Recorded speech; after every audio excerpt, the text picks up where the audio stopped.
I-wiring tayo ng HSH 5-way, 1 volume, 1 tone. Para hindi tayo malito, kasi maraming wires yan, parang nakaka-overwhelm.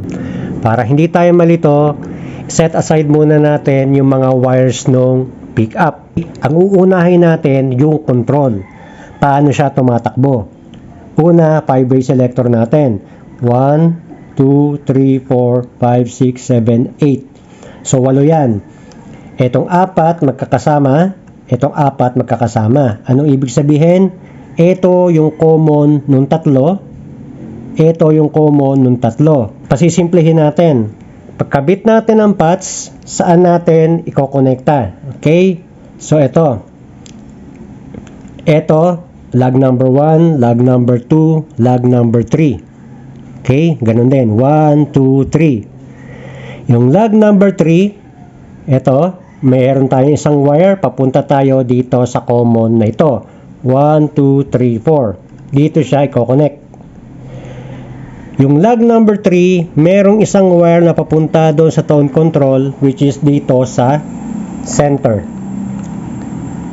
1, 2, lag number 2.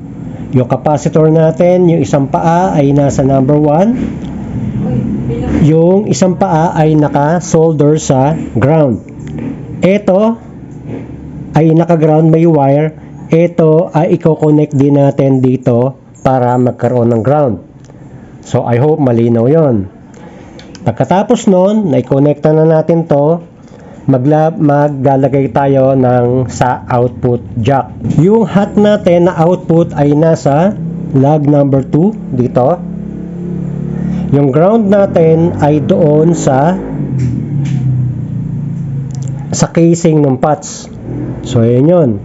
Meron na tayong output na papunta doon sa output jack. Etong lag number 3 ay naandito. So, pagka naikubit na natin yon, so okay na yung control natin. Ito, i-ground din natin dito. Basta yung mga metal casing, i-ground natin. Papakita natin mamaya yung buo. Ngayon, pupunta naman tayo doon sa pick-up wires naman. HSH. Ang position number 1 natin ay ito. Ang position number 2, ito, tsaka ito magkasama doon sa selector. Position number 3, ito. Position number 4, ito, tsaka ito, naka-engage dito. Position number 5, ito. So, sa madaling sabi, bridge, middle, neck. Okay, unahin natin ang bridge. Nakita natin na 1, 2, 3, 4. Bali 5 conductor yan kasi yung isa na wire ay kasama na ng bear. Lahat ng ground ng pickup natin ay i-connect natin dito. Okay? Yung hot, ito, yung hot ng bridge, dito natin i-connect. Dito. Yung hot ng middle, ito, yung middle, dito. Yung hot ng neck, ito ay dito sa number 3. So, bali yan. Okay? Bridge, middle, neck. Okay? Ito, para saan to? Ito ay ginagamit lang kung gusto natin magkaroon ng coil split. Kung hindi natin gustong magkaroon ng coil split, ay ite-tape lang natin o babalutan lang natin. Ganyan, and then hayaan na lang natin. Wala siyang connection. Okay? Kung gusto naman natin ay coil split, i-connect natin sa push-pull o kaya dito. Dito. Pero ito, pagka halimbawa ay naka-position 2, tsaka naka-position 4, dun siya mag-i-split. Okay? So, pasimplihin lang natin. Wala tayong coil split muna, direct humbucker tayo. So, yan. Ganun din ang sa bridge. Lagyan na lang natin ang balot. So, ayun. Isa-solder ko to. Tatapusin natin. Ipapakita ko sa inyo kung paano siya nabuo. So, ayun. Natapos na natin siyang i-solder, i-wire. So, ulitin natin. Ito, hat ng bridge, hat ng middle, hat ng neck. Ito papunta dito sa lag number 3. Yung lag number 3, meron pang isang wire papunta sa lag number 2. Lag number 2 ng tone. Okay, yan. Capacitor, yung isang paa na andito sa lag number 1, papunta sa ground.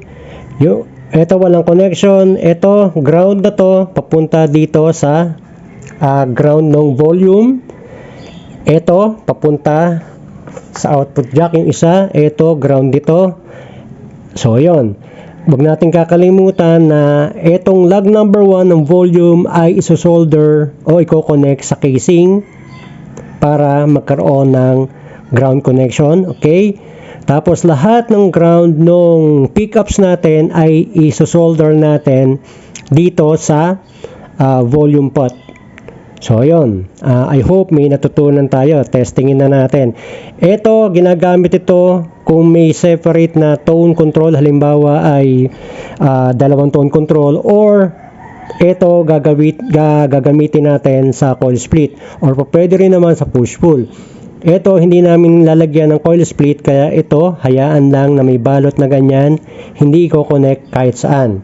Okay, ngayon, testingin na natin siya. Alright. Litan pa natin ng konti. So, yun. On, amplifier. Tingnan natin kung gumagana yung ating wiring. Position number 1, bridge. Volume natin. Magana. Position number 2. Ito, tsaka ito. Position number 3. Ito. Position number 4, etong dalawa. Position number 5, neck. So, yun. I hope may natutunan tayo dito sa tutorial natin. Salamat ng marami sa support at sa pag-view ng mga tutorial natin. So, yun. I hope makapag-share pa tayo ng mas marami in the future. As usual, rock and roll tayo. Okay, salamat po ng marami. Tix Customs PH. Alright.